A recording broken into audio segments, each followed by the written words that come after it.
સુલીપુર ગામના સેવનદાસ public charitable ટ્રસ્ટના સભ્યો દ્વારા આ વિશેષ અભિયાન ચલાવવામાં આવ્યું હતું।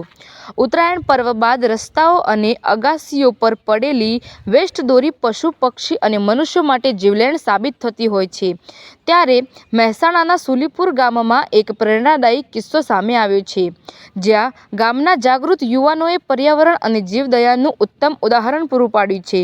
ટ્રસ્ટના સભ્યોએ ગામના ખૂણે ખૂણેથી અને સીમ વિસ્તારમાંથી કુલ 54 કિલો જેટલી વેસ્ટ ઘાતક દોરી એકઠી કરી હતી।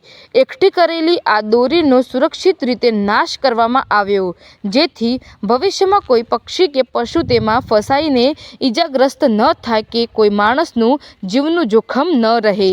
ગામના લોકોએ આ કામગીરીને બિરદાવી છે। જો દરેક ગામમાં આવા જાગૃત મિત્રો અને મંડળો હોય તો સમાજ અને પર્યાવરણની સુરક્ષા સાથે મોટી પ્રગતિ થઈ શકે છે। સાથે સાથે મહેસાણા લાઈવ ન્યૂઝ તમામ નાગરિકોને અપીલ કરે છે કે આપની આસપાસ પડેલી વેસ્ટ દોરીને ફેંકી દેવાને બદલે તેનો યોગ્ય નિકાલ કરો, જેથી અબોલ જીવોને નવું જીવન મળી શકે।